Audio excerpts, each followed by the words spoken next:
Això és surf. El que vosaltres voleu fer a Cunit és de mariners d'aigua dolça.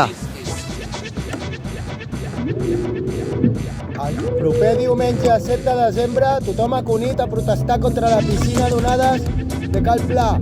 El surf es fa a dins de l'oceà, el poble de Cunit s'agrada.